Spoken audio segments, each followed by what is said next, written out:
समांतर चतुर्भुज।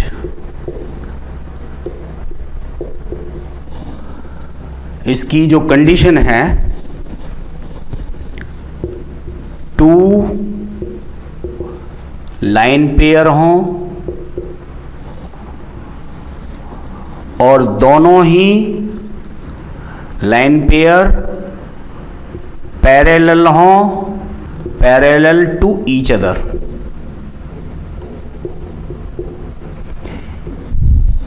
एक पेयर दूसरे पेयर के, एक पेयर ये बन गया। अच्छा, इसको टू लाइन पेयर हों लेकिन वो भी अपोजिट हों,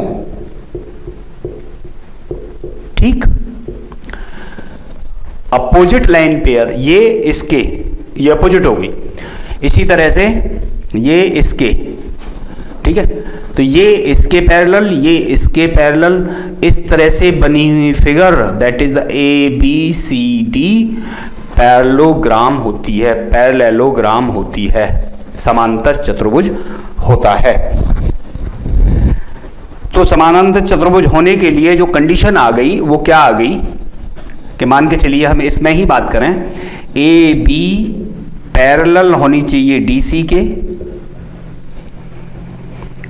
और AD पैरेलल होनी चाहिए BC के।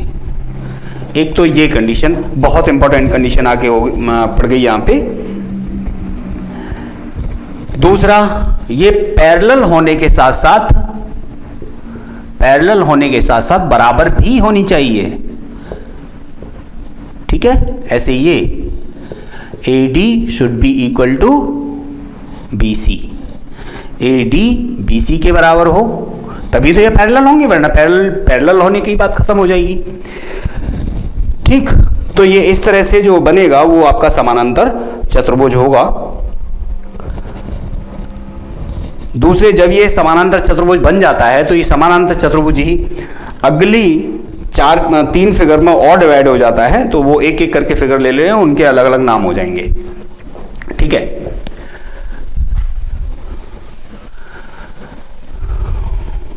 तो एक एक की हम कंडीशन को उसी के अंदर समझ लेंगे।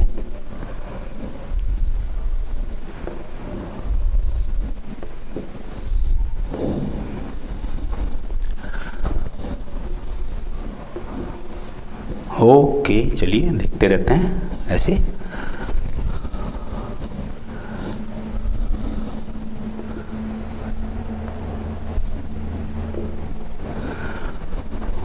ध्यान से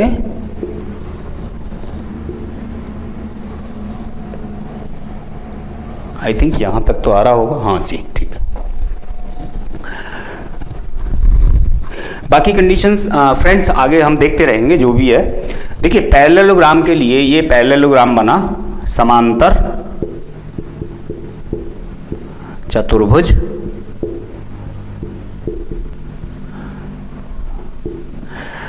यानी कि पैरेललोग्राम,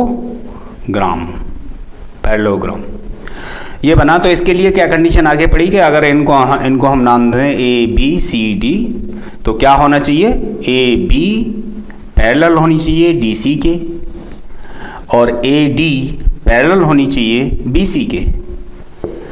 दूसरे, ये आपस में बराबर भी होनी चाहिए, AB should be equal to DC and AD should be equal to BC। इसकी अगर दूसरी ओर बात करें तो ये एंगल इस एंगल के बराबर होगा, बट ये एंगल जो अपोजिट एंगल्स होंगे ये लेस देन ये होंगे, छोटे होंगे। जो एंगल अगर मैं बात करूं यहाँ पर एंगल A, अगर इस फिगर में बात करूं angle A and angle C, ये होंगे लेस देन 90 डिग्री, ठीक है। और एंगल B और angle D, angle B and angle D, ये छोटे होंगे 180 डिग्री से बट बड़े होंगे 90 डिग्री से। ये फुलफिल कंडीशन हो जाती है इसकी समानांतर चतुर्भुज की। ओके फ्रेंड्स, चलिए अब आगे चलते हैं। और कोई कंडीशन इसमें बची नहीं है, बस यही कंडीशन इसमें पूरी हो जाती है। नेक्स्ट पे हम चलते हैं अगर ये जो आर्म्स हैं ऐसे बराबर हुई और समांतर चतुर्भुज हो गया ये, अगर इसी को हम यहां ले लें कि ये साइड सारी ही बराबर हो जाएं, all sides A B C D क्या हो जाए, A B parallel to D C and equal to A B equal to D C. एक बात, दूसरी बात A D parallel to B C and equal to A D is equal to D C. इसी में एक condition और जुड़ जाए कि A B is equal B C is equal to C D is equal to D A, और कम से कम एक एंगल, अगर ये 90 हो गया तो ये भी 90 हो जाएगा, तो इन दोनों का एडिशन कितना हो गया 180। चारों का 360 होना है तो इन दोनों का भी एडिशन 180 होगा, तो 90 के होंगे तभी होगा जब ये 90 होगा। तो इसका मतलब एंगल ए सीधा सा कहते हैं angle B, angle C and angle D separately 90 degree के होनी चाहिए। ये कंडीशन यहाँ पे क्रिएट हो जाती है तो ये बन जाता है आपका स्क्वायर, चतुर्भुज होगा लेकिन वर्ग बन जाएगा, ये समानांतर चतुर्भुज होगा जो वर्ग होगा। ये भी एक समानांतर चतुर्भुज ही होगा, स्क्वायर, लेकिन ये पैरेललोग्राम होगा जिसको हम स्क्वायर कह देंगे, लेकिन इसके साथ कुछ कंडीशंस ऐड हो गई। दूसरी बात यहाँ पे आ जाए A B C D. Friends ध्यान से देखते रहिए, यहाँ की जो कंडीशन है ये इसके पैरेलल हो, पैरेललोग्राम होने के लिए कंडीशन तो जरूरी है पैरेलल टू डीसी। दूसरी कंडीशन ये बराबर भी होंगी एक दूसरे के बराबर भी होंगी, तो A B is equal D C, parallel हैं तो बराबर भी होंगी, और B C parallel to A D, और ये कंडीशन आ गई A D is equal B C. But condition ये दूसरी ये आ गई ए बी, ये वाली लाइन इस लाइन के बराबर नहीं होगी, not equal to A D या बी सी, इसके बराबर नहीं होगी, ठीक है। और वही angle A and angle C less than 90 degree, और इनकी बात करें तो वही angle B and angle D less than 180 degree and greater than 90 degree. तो ये वाली जो फिगर बनी आपकी ये पैरेललोग्राम ही है। इस वाली फिगर को एक समांतर चतुर्भुज जिसे पैरेललोग्राम कह रहे थे, ये भी आपका पैरेललोग्राम ही है।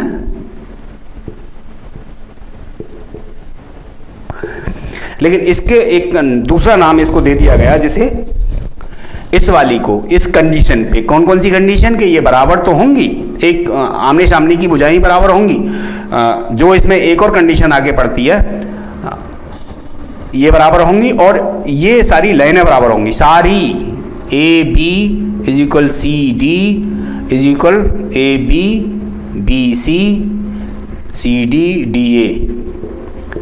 तो इस तरह से बनी हुई फिगर जो होगी वो होगी रोम्बस।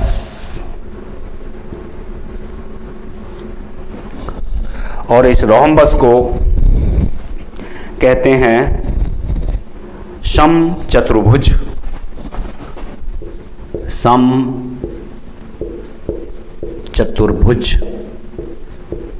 ओके फ्रेंड्स, ये हो गया स्क्वायर यानी कि वर्ग। ठीक, अब बात समझ में आ रही होगी।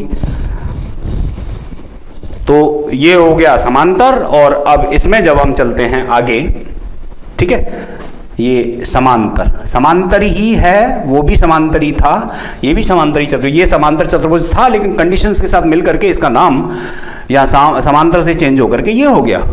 इसी तरह से इसका नाम चेंज होकर के स्क्वायर बन गया, है ना, या रोम्बस हो गया इसका नाम, इसका स्क्वायर हो गया। कंडीशन ही है जो इसके अंदर लिखी हुई है। ये भी समानांतर चतुर्भुज ही है, लेकिन यहाँ कोई स्पेशल कंडीशन नहीं है। साइड्स वो जो कंडीशन है उसके अनुसार इसका नाम समानांतर, लेकिन इसकी साइड्स जो है एक दूसरे के बराबर नहीं है। अब यहाँ पर इसी को अगर हम थोड़ा सीधा कर दें और क्या कहते हैं, ए बी सी डी, ठीक है फ्रेंड्स। तो कंडीशन आ गई A B parallel to D C, और ये आपस में बराबर भी हैं, A B is equal D C. Same A D parallel to B C, और फिर वही बराबर हैं, A D is equal to B C. बस कंडीशन क्या आ गई है, A B not equal to B C, क्योंकि बी सी इसके बराबर है तो ये भी बराबर नहीं होंगी, ये या ये इन दोनों के बराबर नहीं होंगी। और जो एंगल होंगे इनके, angle A, angle B, angle C, angle D, ये 90 डिग्री के ही होंगे। ये इस तरह से बनी हुई फिगर आयत कहलाती है या रेक्टेंगल कहलाती है।